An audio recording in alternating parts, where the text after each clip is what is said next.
والمرسلین نبینا محمد وعلی آلہ وصحبہ اجمعین ومن تبعہم بإحسان الی یوم الدین اما بعد اعوذ باللہ من الشیطان الرجیم بسم اللہ الرحمن الرحیم فمن یکفر بالطاغوت ویؤمن باللہ فقد استمسک بالعروۃ الوثقی لا انفصام لها واللہ سمیع علیم۔ معزز سامعین، پچھلے درس میں ہم نے آپ کے سامنے ایک بات رکھی، وہ ان اعتراضات کے جواب میں کہ جو صرف یہ سمجھتا ہے کہ اللہ رب العالمین کے علاوہ اگر کسی چیز کی عبادت کی جائے تو وہ طاغوت ہے، اور عبادت کو وہ ایک مخصوص معنی میں لیتا ہے۔ اسی زمانے میں کچھ باتیں ہم آپ کے سامنے نظام جمہوریت اور سیکولرزم کے متعلق کچھ رکھیں گے۔ اس سے پہلے ہم ایک بات آپ کے سامنے رکھ دیں کہ اللہ رب العالمین کی شریعت کے بغیر فیصلہ کرنے والا حاکم جو بھی فیصلہ کرتا ہے اور لوگ اس کے فیصلے کو تسلیم کرتے ہیں تو وہ اس طرح سے ان کا معبود بن جاتا ہے، کیونکہ اللہ تبارک و تعالیٰ کی شریعت کو چھوڑ کر اس کی بات تسلیم کر کے اس کی غیر مشروط اطاعت کرتے ہیں۔ ان کی اطاعت کے لیے کوئی شرط نہیں ہوتی، گویا آدمی کے پاس میں ماپنے کے لیے کوئی پیمانہ نہیں، صحیح کیا ہے، غلط کیا ہے، اچھا کیا ہے، برا کیا ہے، کسے ہمیں ماننا ہے، کسے نہیں ماننا ہے، کس کی کتنی بات کو لینا ہے، کس کی کتنی بات کو نہیں لینا ہے، کوئی پیمانہ نہیں ہے اس کے پاس میں۔ یہی وجہ ہے کہ ہم دیکھتے ہیں کہ نبی کریم صلی اللہ علیہ وسلم کے اوپر وہ جو آیت نازل ہوئی کہ اتخذوا احبارهم ورهبانهم اربابا من دون اللہ، کہ ان لوگوں نے اللہ رب العالمین کو چھوڑ کر اپنے احبار اور رہبان کو رب بنا لیا تھا۔ عدی بن حاتم رضی اللہ تعالیٰ عنہ کی وہ حدیث جو تفصیل سے اس سے پہلے بھی آپ کے سامنے آ چکی ہے، وہ یہ کہ عدی بن حاتم رضی اللہ تعالیٰ عنہ نے نبی صلی اللہ علیہ وسلم سے کہا کہ اے اللہ کے رسول صلی اللہ علیہ وسلم، ہم ان کی عبادت نہیں کرتے، ان کی عبادت نہیں کرتے۔ تو آپ صلی اللہ علیہ وسلم نے بیان فرمایا کہ وہ چیز جس کو وہ حرام کر دیتے ہیں تم اس کو حرام سمجھتے ہو کہ نہیں، یا اگر کسی چیز کو وہ حلال کر دیتے تھے تو تم اس کو حلال سمجھتے تھے کہ نہیں سمجھتے تھے؟ کہاں ایسا تو ہے۔ تو آپ صلی اللہ علیہ وسلم نے بیان فرمایا کہ پھر رب بنانا کس کو کہتے ہیں؟ صحیح حدیث آپ کے سامنے پیش کی گئی۔ تو اسی زمانے میں کہ اللہ تبارک و تعالیٰ کی شریعت کے بغیر فیصلہ کرنے والا حاکم جو بھی فیصلہ کرتا ہے اور لوگ اس کے فیصلے کو تسلیم کرتے ہیں، یہود و نصارہ کے سلسلے میں یہ بات آئی کہ وہ ان کے فیصلے کو تسلیم کرتے تھے، کسی چیز کو انہوں نے صحیح کہا تو وہ صحیح مان لیتے تھے، کسی چیز کو انہوں نے حلال کیا تو وہ حلال سمجھ لیتے تھے، اور کسی چیز کو اگر انہوں نے حرام قرار دیا تو اس کو حرام سمجھ لیتے تھے۔ یہی تو اللہ کے خلاف ان کو رب بنانا ہوا۔ اور آدمی یہ کہہ رہا ہے کہ نہیں، ہم سجدہ ان کے سامنے نہیں کرتے، یہ الگ بات ہے کہ حکم ان کا مانتے ہیں، ہم سجدہ نہیں کرتے ان کے سامنے، اپنا ماتھا جا کر ان کے سامنے ٹیکتے نہیں۔ تو یہ چیز جو حضرت عدی بن حاتم رضی اللہ تعالیٰ عنہ کو نبی صلی اللہ علیہ وسلم نے بیان فرمایا، تو اب یہ بتائیے آپ کہ ان لوگوں کے لیے شریعت الگ، شریعت محمدی، اور دنیا میں جو مسلمان ہیں ان کے لیے شریعت الگ، یہ کیسے ہو سکتا ہے؟ نبی صلی اللہ علیہ وسلم کی جو 5 خصوصیات جو آپ صلی اللہ علیہ وسلم نے بیان فرمایا کہ میں 5 چیزیں ایسی دیا گیا ہوں جو مجھ سے پہلے کسی کو نہیں دی گئیں، 4 چیزوں کا میں نے ذکر کیا تھا، ایک چیز باقی رہ گئی تھی کہ آپ صلی اللہ علیہ وسلم نے بیان فرمایا کہ ہر نبی کو ایک ایک قبیلے کی طرف یا ایک ایک بستی کی طرف بھیجا گیا، اور میں پورے عالم کے لیے بھیجا گیا ہوں، پوری دنیا کے لوگوں کے لیے۔ اب دنیا میں جتنے بھی ہیں انہیں نبی صلی اللہ علیہ وسلم کے احکام کو ماننا ہے، آپ پر، آپ کی شریعت پر ایمان لانا ہے۔ اور اس کو اپنی زندگی میں لاگو کرنا ہے. اگر وہ اس کو اپنی زندگی میں لاگو کر لیتے ہیں تو پھر حقیقی معنوں میں وہ مومن ہے, مسلم ہے. لیکن ایسا ہو رہا ہے کہ وہ زبان سے کچھ بول رہے ہیں لیکن دل میں ان کے کچھ ہے, تو ایسی صورت میں وہ مومن نہیں ہوں گے. یاد رکھیے کہ فیصلہ کروانا عبادت کے زمرے میں آتا ہے جو صرف اللہ تبارک و تعالیٰ ہی کے لیے خاص ہے. جو کسی غیر سے فیصلہ کرواتا ہے وہ اس غیر کو اپنا الہ سمجھ رہا ہے, اپنا سب کچھ سمجھ رہا ہے. اگر صرف عبادت کی اگر بات ہوتی, رب ماننے کی بات ہوتی, تو رب تو اللہ ہی کو مانتے تھے. کفار مکہ بھی رب اگر جہاں تک ماننے کی بات ہوتی تو کفار مکہ اللہ ہی کو رب مانتے تھے. جب کسی بڑی مصیبت میں پھنس جاتے تھے تو وہ اللہ کو یاد کرتے تھے. کسی بھی بڑی مصیبت میں پھنس جائے وہ اللہ کو یاد کرتے تھے, اور اللہ رب العالمین ان کو اس مصیبت سے نکالتا تھا. ایسا نہیں کہ اچھا جب بڑی مصیبت میں پھنس گئے تو مجھے یاد کر رہے ہو, ورنہ جب خشکی میں رہتے ہو, جب تمہیں کوئی بڑی مصیبت نہیں آتی تو میرے علاوہ دوسرے کو پکارتے ہو. اللہ رب العالمین نے ایسا نہیں کیا. اللہ رب العالمین بچاتا ہے, جس کو بچانا ہے بچاتا ہے, جس کو ڈبونا ہے ڈبو دیتا ہے, جس کو ہلاک اور برباد کرنا ہے, جیسے موت دینی ہے اللہ رب العالمین اس کو موت دے دیتا ہے, کیونکہ اس کی موت کا وقت متعین ہے. ایک لمحہ بھی آگے پیچھے نہیں ہو سکتی, جگہ بھی ادھر ادھر نہیں ہو سکتی. جو جگہ اللہ رب العالمین نے متعین کر دی ہے اسی جگہ میں اس کا انتقال ہوگا. اب یہاں پر ہم ایک بات آپ کے سامنے رکھتے ہیں کہ آدمی نظام جمہوریت کو, سیکولرزم کو نظام طاغوت نہیں مانتا. سب چیز کی آزادی ہے, نماز پڑھنے کی آزادی ہے, روزہ رکھنے کی آزادی ہے, آپ جیسا چاہو رہو, لیکن آپ کو یہاں کے قوانین کے پابند رہنا ہوگا. ہاں, آپ کو اگر نماز پڑھنا ہے تو اجازت ہے, مسجد میں اذان دینا ہے آپ کو اجازت ہے, چونگوں کی پرمیشن ہے, مائک کی پرمیشن ہے, مائک کی پرمیشن تو اجازت ہے آپ کو, مائک میں آپ خطبہ بھی دے سکتے ہو, کوئی دقت نہیں. ہاں, لیکن فیصلہ جو ہوگا وہ ہمارا چلے گا. تو بات کیا آ رہی ہے اس کو چند سطور پر ہم نے لکھا ہے, وہ ہم آپ کے سامنے بیان کر رہے ہیں, اس کو غور سے سنیے گا. کہ ایک بات بڑی قابل غور ہے کہ سیکولرزم کا ہو آپ یا جمہوریت کا ہو, یہ پوری دنیا میں رائج خبیث ترین کفر ہے. پوری دنیا میں رائج ہے, یہ خبیث ترین کفر ہے. یہ دنیا کا ایک ایسا انوکھا کفر ہے جو مذہب کا انکار کرنے کے بجائے نہ صرف اسے انسان کی ضرورت تسلیم کرتا ہے. یہ جو نظام جمہوریت ہے یہ انسان کی ضرورت ہے. کبھی اگر اس کو کوئی بات, کبھی اگر کوئی چیز اس کو پسند نہیں آئی, اچھا نہیں لگا, تو پھر یہ میمورنڈم کر سکتا ہے, دھرنا دے سکتا ہے, دھرنا دے سکتا ہے. کبھی شاہین باغ چل رہا تھا اور اب وہ کسانوں کا آندولن چل رہا ہے, آندولن چلتے رہیں گے.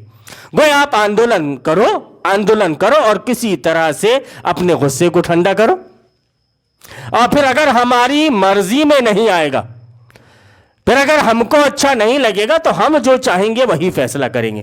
لیکن تمہارا کام ہے صرف آندولن کرنا, تم آندولن کرتے رہو, میمورنڈم پیش کرتے رہو, جلوس نکالتے رہو, ریلیاں نکالتے رہو. یہ نظام جمہوریت کی تائید, اس کی سپورٹ کے لیے سب سے بڑی چیزیں ہیں. یہ اس سے نظام جمہوریت کو فروغ ملتا ہے. تو یہ کہ انسان کی ضرورت تسلیم کرتا ہے, بلکہ اس کے احترام کا بھی بھرپور قائل ہے. دین کے اس احترام کی خاطر یہ لوگوں کے لیے بوجھ نہ بن جائے.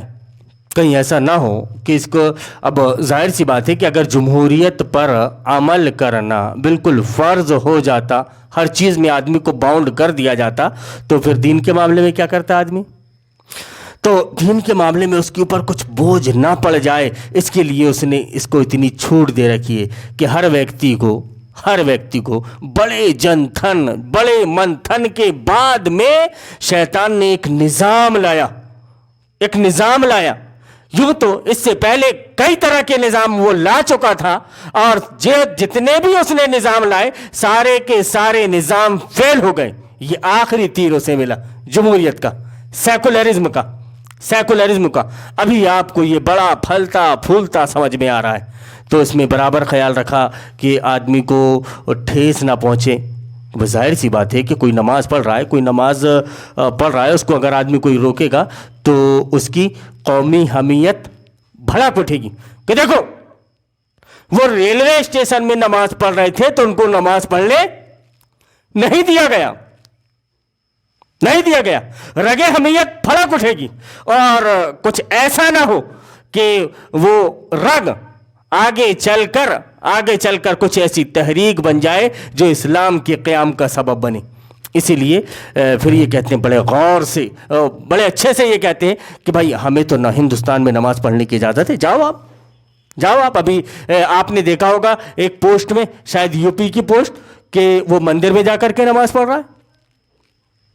مسجد میں جا کر نماز پڑھنے کی توفیق نہیں ملی، مندر میں جا کر کے نماز پڑھ رہا ہے، اور باضابطہ اس نے نماز پڑھا۔ سب جائز ہیں۔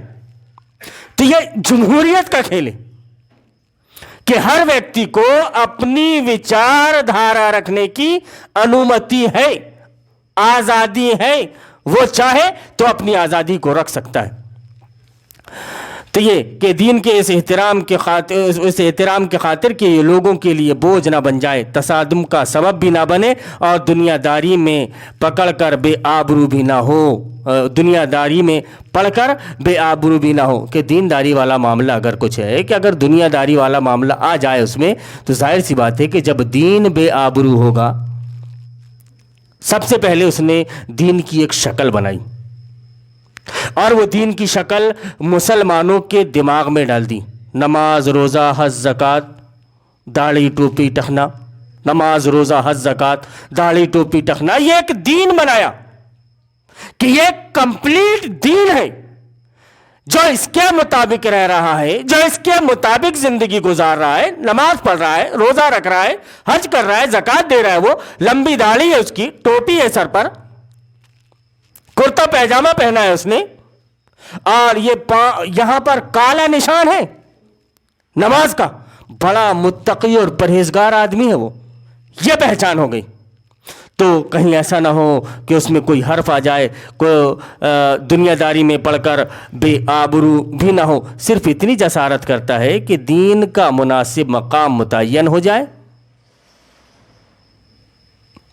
دین کا مناسب مقام متعین ہو جائے، کہ کوئی ایک ایسی مناسب جگہ اس کے لیے متعین کر دو کہ دین یہیں تک ہے، جیسے کہ پچھلے درسوں میں ہم نے آپ کے سامنے ذکر کیا کہ دینداری جو کچھ ہے وہ مسجد تک، مسجد کے باہر نکل کر جیسا آدمی چاہ رہا ہے زندگی گزار رہا ہے۔ ویسے تو مسجد، گرجا یا مندر ہے، تاہم سوسائٹی میں بھی اسے ایک پرائیویٹ مسئلے کے طور پر قبول کر لیا جاتا ہے۔ یوں سیکولرزم دین کو بڑے احترام سے انفرادی زندگی کی نکیل ڈال دیتا ہے۔ اکیلے پڑے رہو، تم ایک طرف مسجد میں پڑے رہو، مندر میں پڑے رہو، گرجا میں پڑے رہو، اور اگر ایسے کچھ معاملے آ جاتے ہیں کہ مولانا صاحب وہ وراثت کا مسئلہ ہے تو کیسا کریں، ظاہر سی بات ہے کہ وہ کورٹ تھوڑی جائے گا، قاضی صاحب کے پاس پوچھنے کے لیے آئے گا، مولانا صاحب کے پاس میں مدرسہ جائے گا پوچھنے کے لیے کہ اس سلسلے میں فتویٰ کیا ہے۔ لیکن آپس میں اگر تصادم ہو جائے تو وہ آئے گا نہیں آپ کے پاس میں کہ آپ فیصلہ کروا دو صحیح کیا ہے غلط کیا ہے، کیونکہ وہ بھی اچھی طرح سے جانتا ہے کہ یہ مولوی صاحب کی حالت ایسی ہے کہ ایک مرتبہ مرغا کھلاؤ، فیصلہ اپنے حق میں کرواؤ۔ دین بیچ دیتے ہیں یہ، ایمان بیچ دیتے ہیں یہ، حق بولنے والے رہ کہاں گئے، سب نے دارت۔ تو جمہوریت نے ایسا جال پھیلایا کہ انفرادی زندگی کی نکیل ڈال دیتا ہے یہ دین میں۔ چنانچہ سیکولرزم میں کسی بھی ملک میں رائج دھرم کے تہواروں، رسم و رواج اور شادی بیاہ ایسے طور طریقے آئینی طور پر بھی پورا احترام کیا جاتا ہے، قانونی طور پر بھی ان چیزوں کا پوری طور پر اہتمام کیا جاتا ہے۔ دیکھو آپ کہ کتنا ہی لاک ڈاؤن کیوں نہ ہو، ہاں ٹھیک ہے تم اپنے حساب سے 20-25 آدمی جو کچھ بھی ہے نماز پڑھ لینا، ٹھیک, رمضان کا مہینہ چل رہا ہے, ہاں ٹھیک ہے, تم اپنے حساب سے مسجد میں باہر سے تالا لگا دینا, اندر جتنوں کو نماز پڑھنا ہے تم پڑھ لینا, لیکن خیال رکھنا کہ زیادہ بھیڑ نہ لگی. کیوں؟ کہ ان کو معلوم ہے کہ یہ دینداری جو ہے یہ تہواروں تک ہے. رمضان میں مسلمانوں کی دینداری کی اہمیت کچھ زیادہ ہی پھڑک اٹھتی ہے, تو ان کو تراویح پڑھنا ہے, اس کا اہتمام کرنا ہے. ہاں تو پھر آپ یہاں پر جا سکتے ہو, آپ کی مسجد کو کھول سکتے ہو آپ, اور اس میں آپ نماز پڑھ سکتے ہو, اس میں کوئی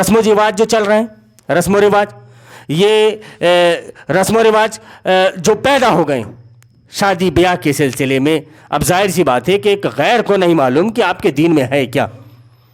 اگر آپ نے اس میں تھوڑا بھی انٹرفیئر کیا تو آدمی ہتے سے اکھڑ جائے گا. لیکن دیکھا گیا کہ جب گورنمنٹ کی طرف سے یہ حکم ملا کہ آپ 20 افراد سے زیادہ یا 10 افراد سے زیادہ لوگوں کو شادی میں نہیں لے جا سکتے, لوگوں نے پابندی سے عمل کیا صاحب, اس پر پابندی سے عمل کیا, اور ہندوستان کی شریعت کے مطابق, مودی جی کے قانون کے مطابق باضابطہ انہوں نے 10 لوگوں کو لے کر نکاح کیا اور نام لیا شرع نکاح ہے صاحب. چلی نا یہ باتیں, یہ حرکتیں ہوئی نا. لیکن جیسے ہی وقت ملا اور تھوڑی چھوٹ ملی, فوراً بھاگ دوڑ پڑے لائن کی طرف. تو پتا کیا چلا کہ تم نے اللہ کے ڈر سے نہیں, حکومت کے ڈر سے ایسا کیا تھا. اگر تم اللہ کے ڈر سے کرتے تو پہلے تم سدھر گئے تھے, ابھی بھی تمہارا عمل وہی ہوتا. پہلے شادیاں ہو رہی تھیں, لاک ڈاؤن کے فوراً بعد میں شادیاں ہو رہی تھیں, تو سب کی گنجائش گھر کے اندر ہو جا رہی تھی.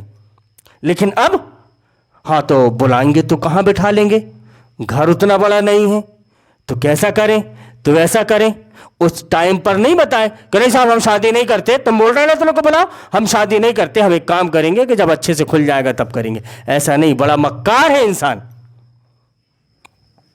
کہ اپنی سہولت, اپنی رعایت اس کو جہاں ملی اس کے مطابق اس نے کام کر لیا.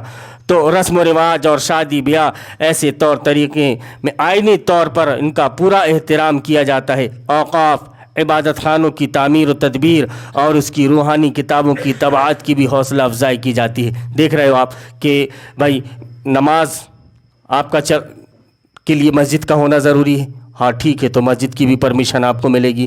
وقف سمپتی تو یہ کس کے ہاتھ میں, یہ تمہارے ہاتھ میں رہے گی, لیکن رہے گی گورنمنٹ کے انڈر میں. ہاں تو پھر تم اس میں جیسا اسراف کرنا چاہو کرو, جہاں سے آپ کو جتنا کرایہ وصول کرنا ہے اتنا وصول کرو, جو حساب آپ کو آپ کے پاس میں رکھنا ہے وہ آپ کے پاس میں رکھو, اور اس کی تعمیر کرنا ہے. اور آپ ظاہر سی بات ہے کہ مسلمان ہو تو آپ کو کچھ اسلامی کتابوں کی ضرورت پڑے گی, آپ کو کچھ قرآن کی ضرورت پڑے گی بغیر ترجمے والے یا ترجمے والے سمجھنے کے لیے. سب طرح کی آپ کو قرآن کی ضرورت پڑے گی. تو کیا ایک پریس اس کے لیے ہو تو اس کی بھی انومتی, ساری انومتی. کتنا لالی پاپ دیتا ہے یہ نظام جمہوریت کہ آپ کو نماز پڑھنے کی آزادی, روزہ رکھنے کی آزادی, مسجد بنانے کی آزادی, یہاں تک کہ آپ کے اوقات میں وہ انٹرفیئر نہیں کر رہے, آپ کتابیں چھاپ رہے, ان کو بانٹ رہے, ان پر وہ انٹرفیئر نہیں کر رہے, اور یہاں تک کہ اخباروں میں بھی ایک دینی صفحہ موجود رہتا ہے, ریڈیو میں, ٹی وی پر روحانی پروگرام وغیرہ تک بڑی عقیدت سے اہتمام ہوتا ہے. آپ دیکھ لو کہ ٹی وی کھول کر کے دیکھو آپ, تو وہاں پر ایک ایسا چینل مل جائے گا, کبھی پیس ٹی وی ملا کرتا تھا, کبھی زی سلام ملا کرتا تھا, کبھی کچھ, کبھی کریم ٹی وی, کبھی کوئی ٹی وی, ساری ٹی ویاں آپ کو ملیں گی. تو اس میں یہ ہوگا کہ ہاں یہاں پر مولانا صاحب کے پروگرام آتے ہیں صاحب, اتنی اجازت ہے. لیکن کیا ہوگا کہ یہ سب ان کا بڑی عقیدت سے اہتمام ہوتا رہے گا, لیکن نظام مملکت اور کاروبار حیات میں دین کا دخل نہ ہو. نظام مملکت یعنی جو حکومت ہے, وہاں پر جو نظام چل رہا ہے اس نظام میں, اور کاروبار کے سلسلے میں کاروبار کے سلسلے میں دین کا دخل نہ ہو تو سمجھ لیجئے کہ وہاں سیکولرزم کا راج ہے. ساری چیزوں پر آپ کو اجازت دے دی, لیکن مین پوائنٹ, ریڑھ کی ہڈی اپنے پاس میں رکھی نظام جمہوریت نے. آپ کو اجازت دے دی, نماز پڑھنا ہے نماز پڑھو, مسجد بنانے کے لیے آپ کو پرمیشن چاہیے, مسجد لے لو, اس کا رجسٹریشن کروا رہے ہو آپ کو رجسٹریشن. آپ کو نماز کا اگر آپ کو وقت ہو گیا ریلوے اسٹیشن میں, آپ جا نماز بچھاؤ اور نماز پڑھ لو. سب کی آزادی ہے, آپ کو سب کر سکتے ہو. ہاں, آپ کوئی دینی چینل چلانا چاہتے ہو, آپ ٹی وی میں اپنا پروگرام پیش کر سکتے ہو.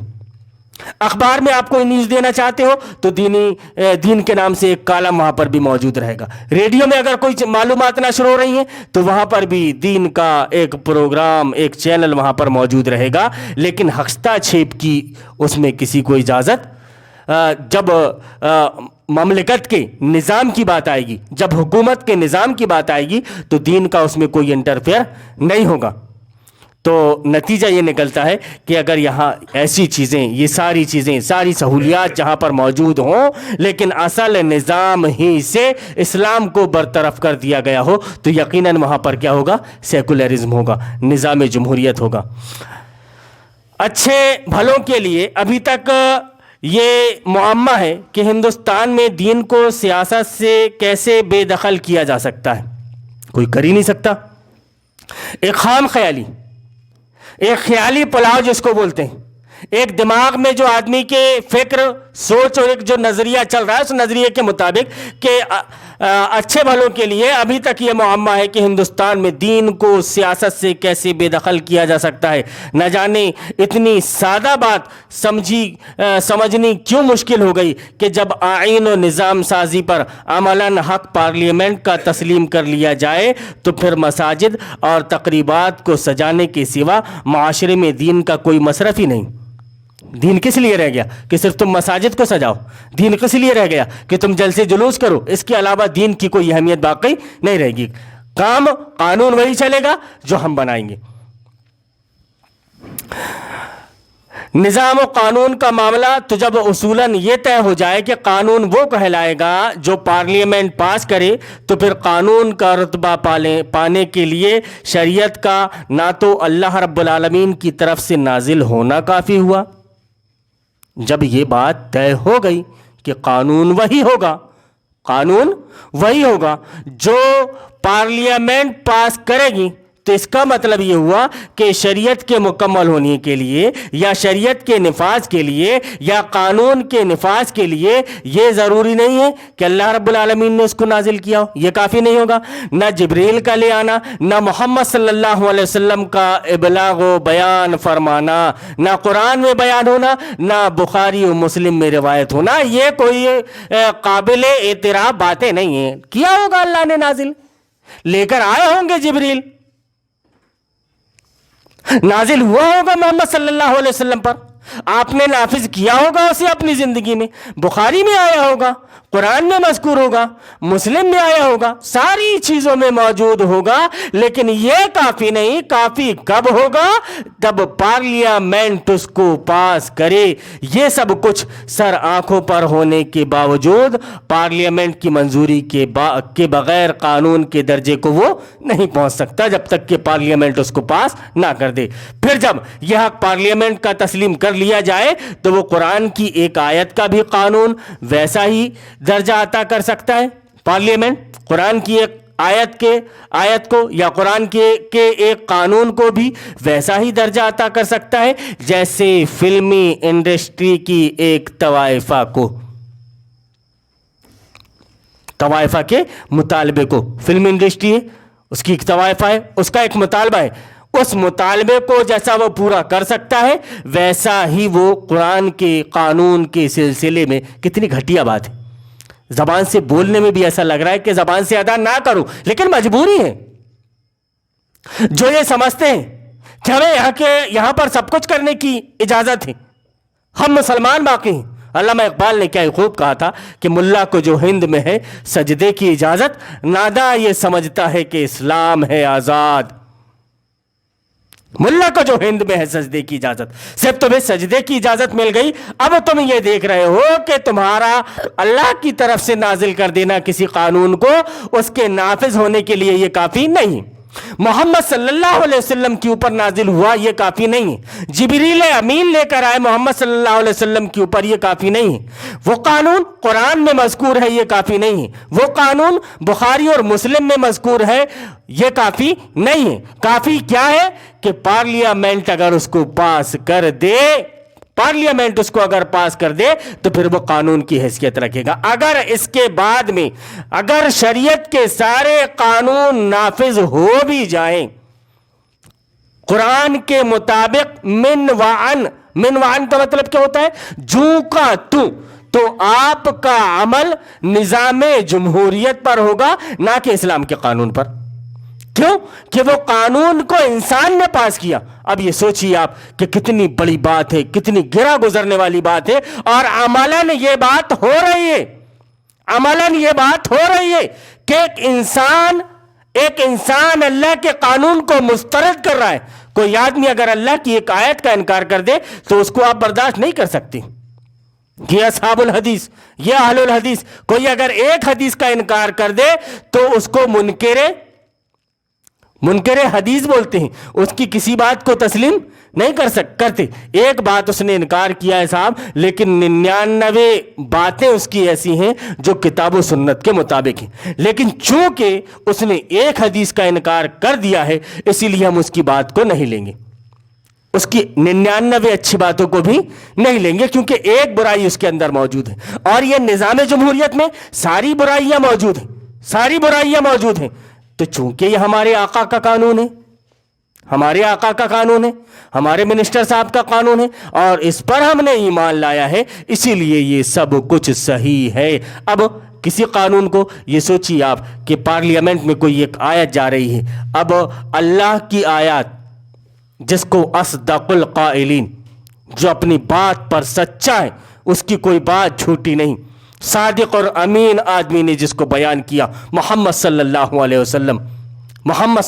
وسلم، دنیا میں کوئی آدمی ایسا نہیں ہے جو آپ صلی اللہ علیہ وسلم سے افضل اور برتر ہو، کوئی آدمی نہیں، لیکن اس کے بعد بھی آپ صلی اللہ علیہ وسلم کی کوئی بات اگر ہے تو باضابطہ وہ ڈسکس میں لائی جائے گی کہ یار اس بل کو پاس کیا جائے یا نہ کیا جائے، یہ سودی کاروبار کو حرام کیا جائے یا نہ کیا جائے۔ یہ کون ڈسکس میں لا رہا ہے؟ ایک عام انسان جس کی کوئی اوقات نہیں، جس کی کوئی حیثیت نہیں، یہ ساری باتوں کو وہ ڈسکس میں لا رہا ہے، کس میں؟ نظام جمہوریت میں۔ اب اگر وہ بینچ میں بیٹھے ہوئے سارے افراد وہ قانون کو پاس کر دیتے ہیں تو یہ سوچئے کتنے بڑے شرم کی بات ہے، کتنے بڑے شرم کی بات ہے کہ آپ کے نبی صلی اللہ علیہ وسلم کی بات کو یا آپ کے رب کے نازل کردہ قرآن کو اتنے مراحل سے گزرنا پڑے، اور پھر اس وقت شریعت پر کیا گزرے گی جب ایک آدمی اٹھا کر کے ایسا پھینک دے گا کہ نہیں یہ قابل قبول نہیں، یہ مانا نہیں جائے گا، یہ تسلیم نہیں کیا جائے گا۔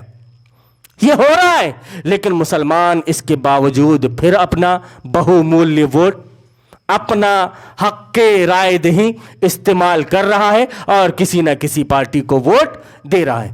اب کوئی بھی پارٹی چاہے وہ ایک مسلم رہنما، ایک مسلم لیڈر کی پارٹی کیوں نہ ہو، وہ اگر جیت کر چلے جائے تو وہ نظام جمہوریت کو بدل نہیں سکتی۔ جو کچھ نظام جمہوریت میں چل رہا ہے وہی ہوگا۔ مولانا صاحب یہ تو کہتے ہیں کہ اگر بی جے پی کو آپ ووٹ دو گے تو آپ کو گناہ پڑے گا، لیکن ایم آئی ایم کو اگر ووٹ دو گے تو آپ کو ثواب ملے گا۔ کیوں؟ کہ ایم آئی ایم جا کر وہاں پر شریعت کو نافذ کر دے گی، شریعت کا نفاذ ہو جائے گا۔